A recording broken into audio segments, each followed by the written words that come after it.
Okay, so let's solve this theory of structures problem uh, involving beam deflections.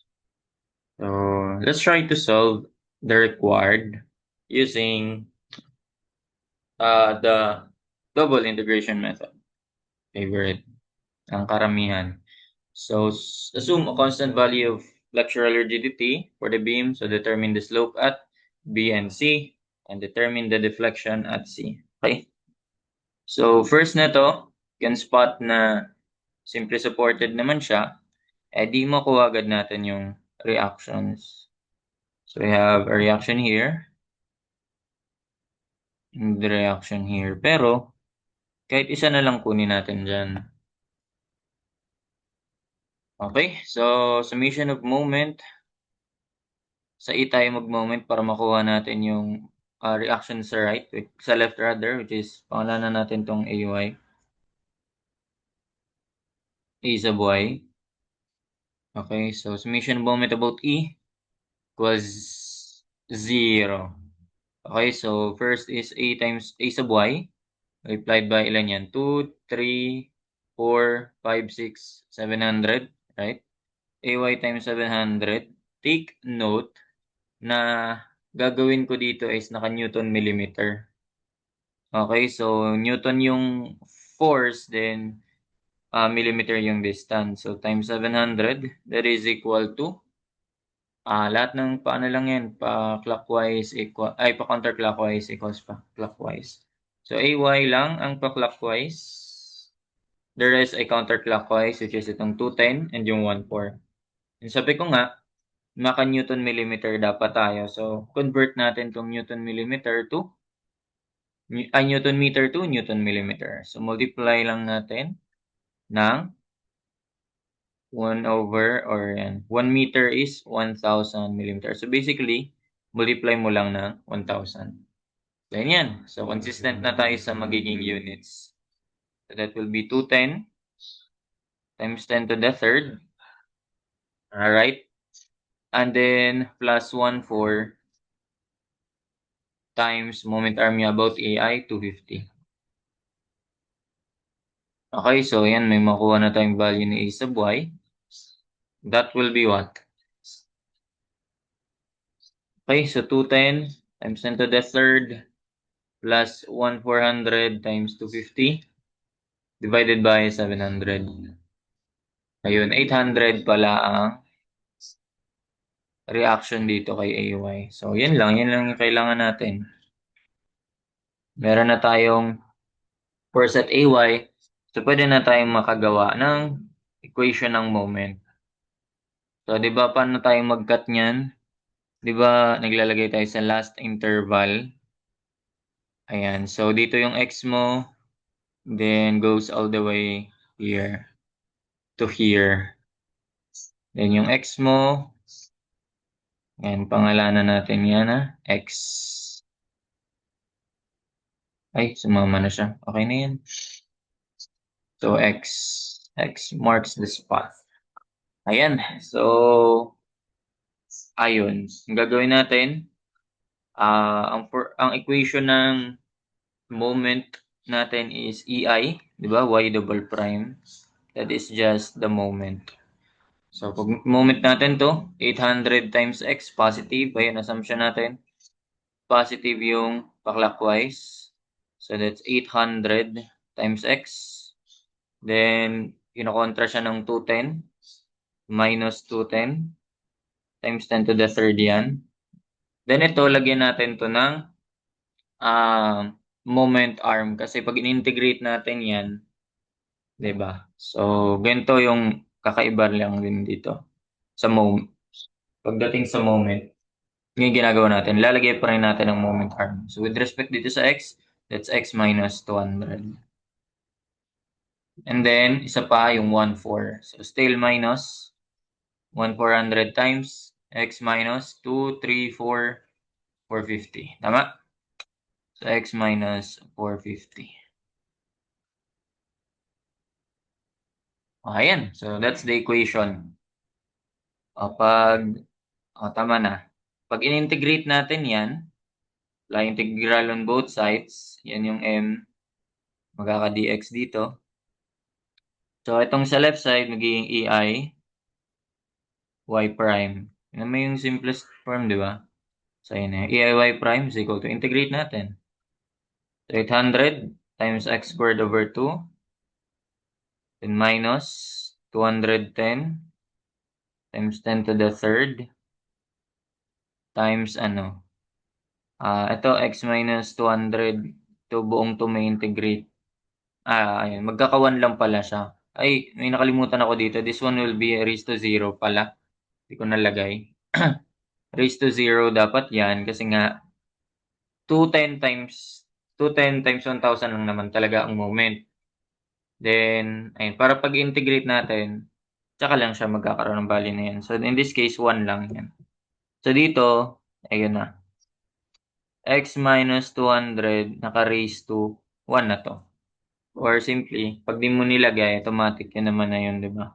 Then, 1,400 times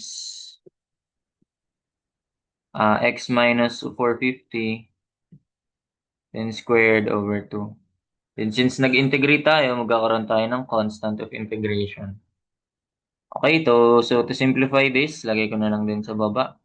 8 o maging 400x squared na lang to. This one will be 210 still times 10 to the third. Then x minus 200.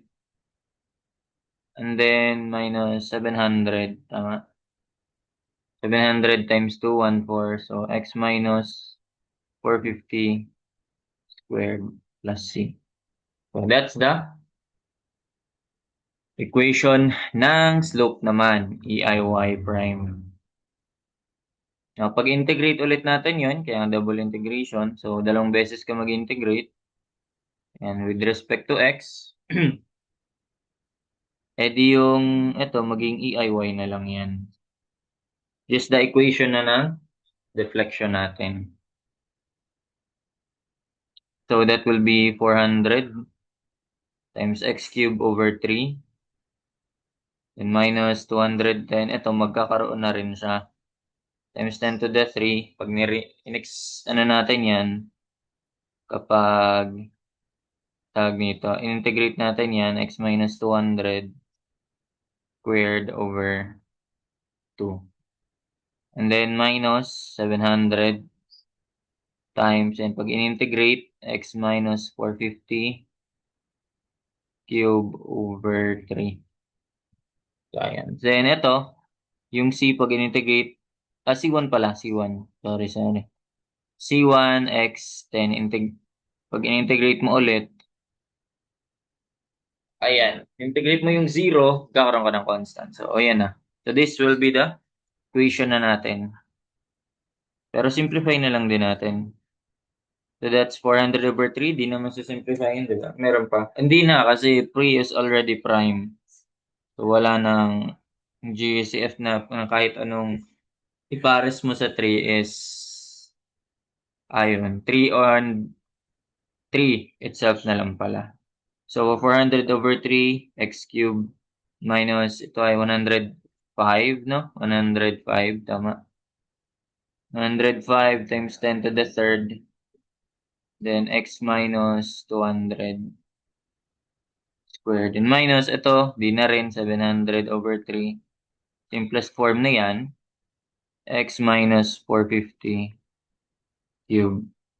And plus, C1 x plus C2. Ayun.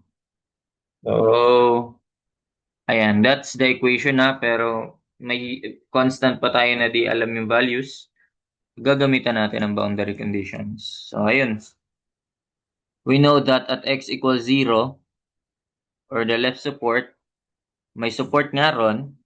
So, ang y, wala. Walang deflection dun. So, substitute natin to.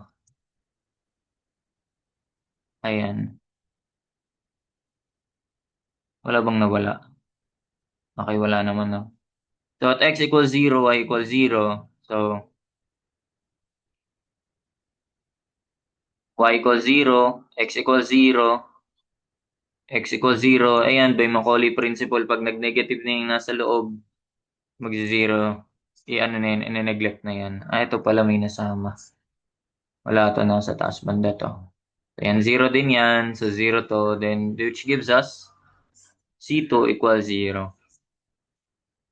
Ayun. Sunod na boundary condition ay yung sa kabila. At x equals yung maximum, yung buong length ng beam. Yan. So, at x equals 700 naman. So, y equals 0 pa rin. Kasi support pa rin naman yun eh. Roller nga lang. So, wala pa rin deflection doon. Apply ulit natin. So, ayan. Substitute natin yung values. So, y equals 0. Yung x, meron ka na.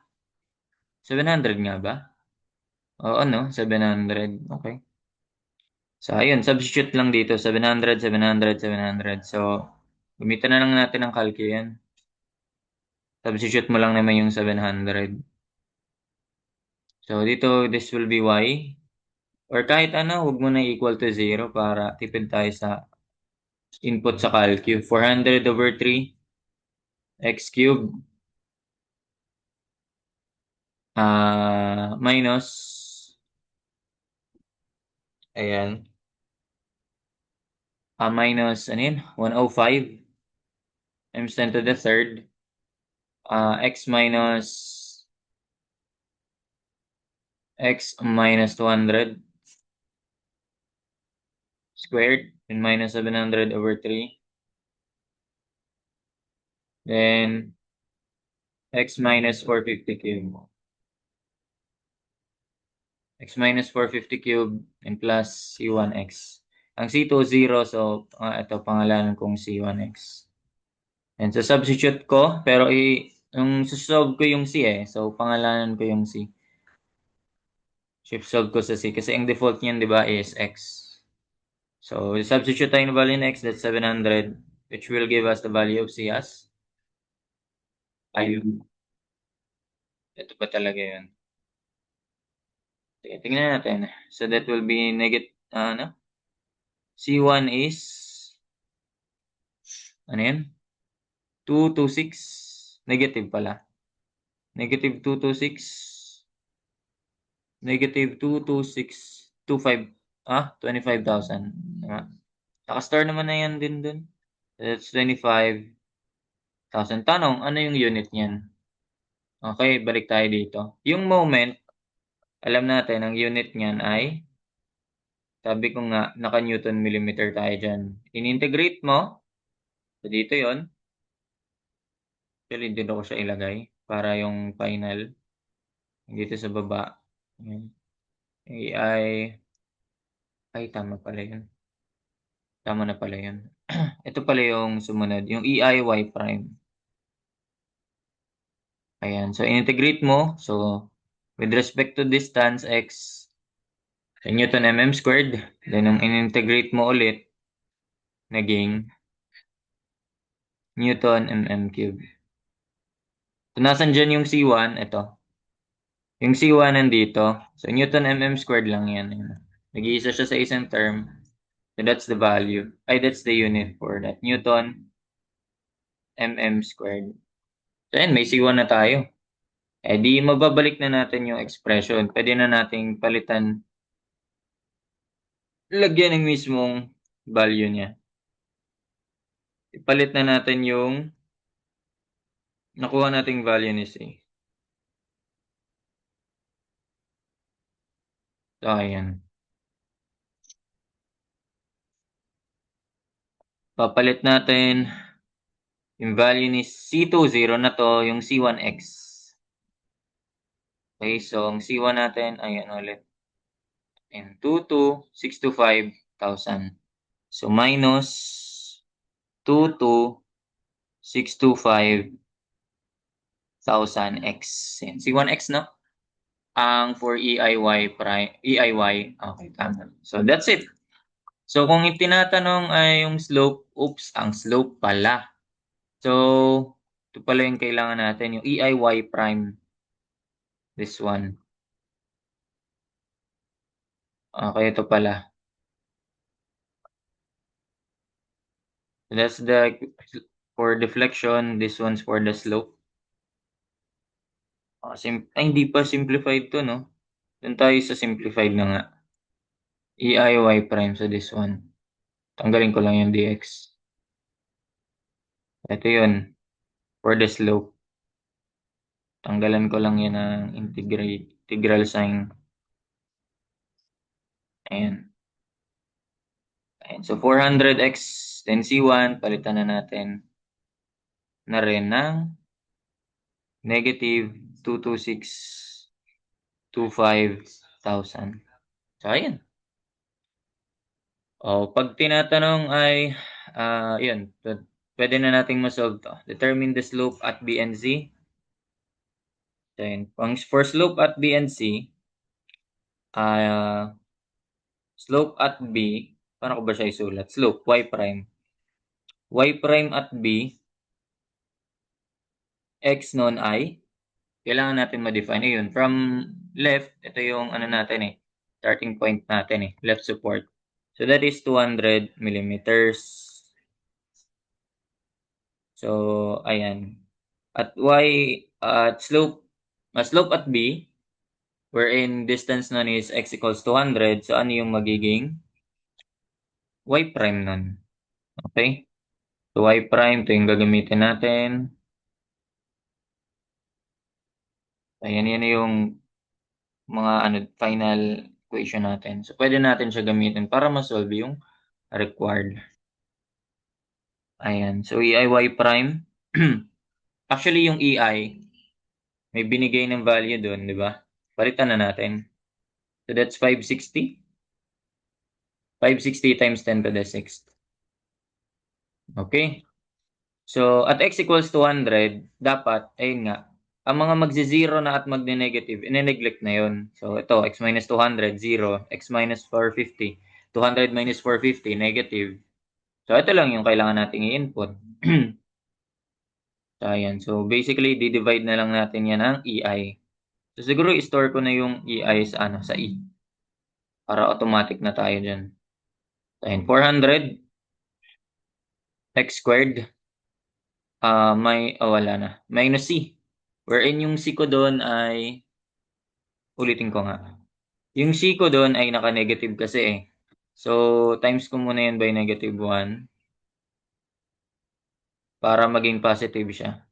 Ayan. Then, baka kasi mali to. Kasi negative dito. Para sundan ko siyang as is. Ay, wait lang. Ako, ganun na kasi ginawa ko dito. Hindi ko na sinunod yung kanina naka-plus C1x. So, ito na yung buo. I-transfer ko na siya. Nilipat ko na yung negative sa expression. So, ganun na lang. So, naka-positive na yan. So, ulit, babalikan ko ba yung kanina? Hindi na. So, 400x squared. Then, minus, yun diba? 400x squared o minus C na lang yan. Then, over E. Yung modulus of flexural rigidity. So, ang xi 200 lang. Then, ang C natin, ayun, meron na. Then, ang EI 560 times 10 to the 6. So, ayun, negative. So, ito yung slope. Yan daw. Ayan daw eh. So, y prime at b. Susulat ko na lang siya. Y prime b na lang. Y prime sa b. Okay, so ano yun?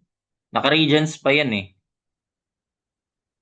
Ay, naka-regions yan. Negative 0.0, ano eh?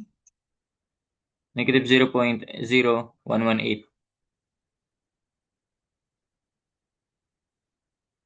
118 radians. So, convert natin to degrees. Multiply natin ng pi over 180 lang. So, 180 over pi rather. Kasi, radians yung nandito. So, dapat nasa denominator sa radians para ma-cancel. So, 180 over pi.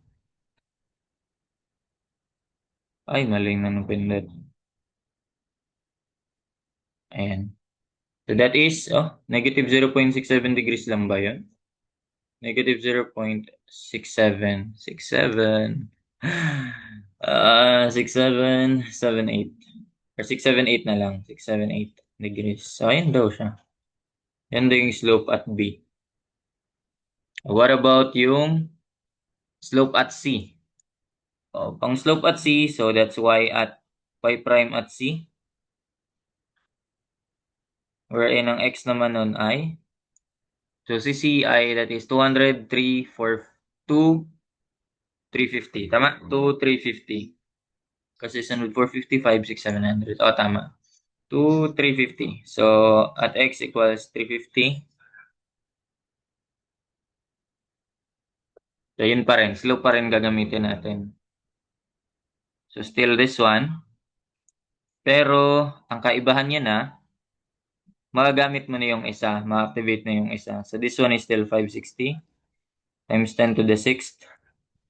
Then, ang makakancel na lang ay eto na lang. X minus 450. Ayun. So, paano kaya yan? Mo-modify ko lang yung kanina. Diba? Angat lang ako.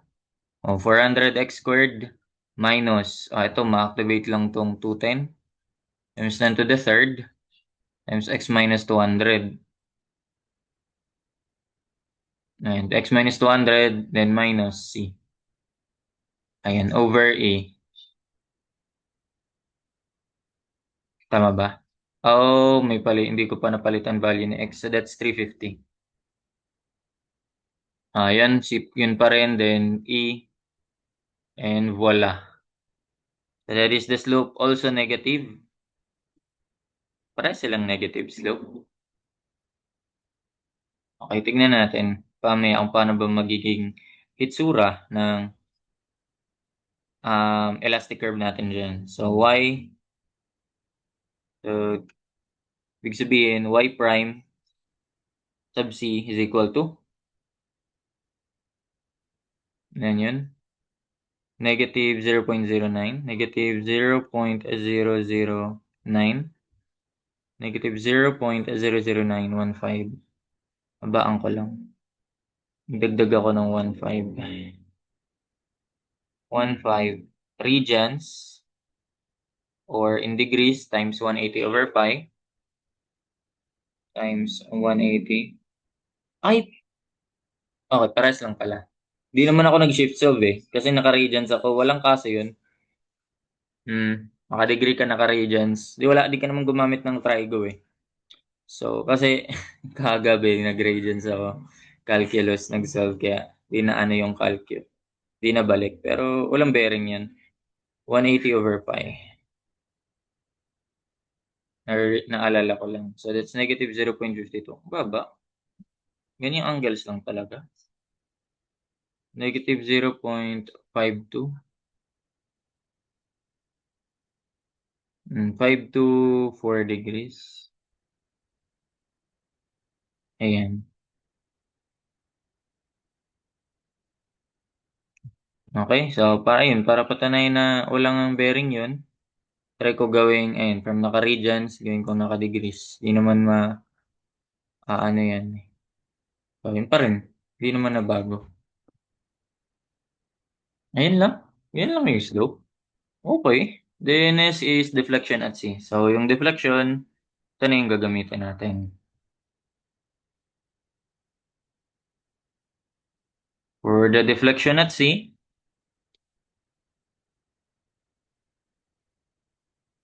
so y na lang, y at C. So, that's still x equals 350. Okay, so itong mapapalabas na natin dito is naka-millimeters na to. Kasi, di ba ang EIY natin, tingnan natin dito, Newton millimeter cube. I-divide mo sa Newton millimeter squared, so may millimeter kang matitira. Right? Left. So 560,000, times 10 to the 6. Then, x350, ito lang yung matatanggal. So, ayun. Modify na lang uli. Actually, sige nga, ito na lang din, no? So, that will be 400 over 3 na to. Oops. Ayan. So, 400/3 na 'to. Ay, bumaba. 400 400x cube over 3 over 3 over 3 then minus 105 or na-divide yung ano, 2 times. 105 times 10 to the third x minus 200. Ayun, squared na 'to. Then minus cx. Ayan, e pa rin yung divisor. Ayan, -8. Laki naman, oh. 8 millimeters. Yan talaga yung pag-deflect. Tignan natin kung ma-confirm natin to using ibang method naman. So that will be y sub c. That is -8, which makes sense yung pag negative niya is downward yung deflection. 8.151. 8.151 millimeters. 8.151 millimeters. So, downward yan. So, paano pala bakit naging ganyan yung ano?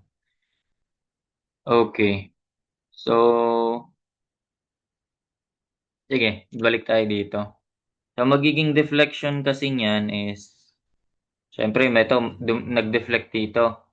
So, dito tayo from right to left tayo. Ayan, nag-deflect dyan kasi may concentrated load ka. Tapos dito, pinapaangat niya uli. Tama? May moment ka dito sa ano eh. May moment ka sa B mismo. So, pinapaangat niya uli, pinapa-curve niya. Baka naging ganito yung ano. Ayun. Ayun, pwede. Kasi nga, ang slope natin ay parehas negative. Okay, sa B and yung sa B at sa C parehas negative. So, ibig sabihin, ganito yung parang naging shape niyan, na naging behavior niyan. At B, yan, pag ganito. Pag ganito yung slope. And also, sa C, ay no, tangkot ka na ka. And also sa C, ganun din. Ayan, sa C, ganun din siya. Ayan, di ba? Parehas sila. Parehas sila sloping downward na dyan. So, ayun. Dito at C. So, ayan. Parehas sila. So, not necessarily parallel kasi magkaiba sila ng slope eh. Pero same lang sila ng sign. Ito, 0.18. 0.0, ayun, 0.018. Ito, mas malaki pala yung sa B kaysa sa C. Mas maraming zero yung sa C. So, ayun. That's it. That's how you solve this problem. Then, sunod, try natin naman yung conjugate beam method and yung area moment method. That's it. Thank you.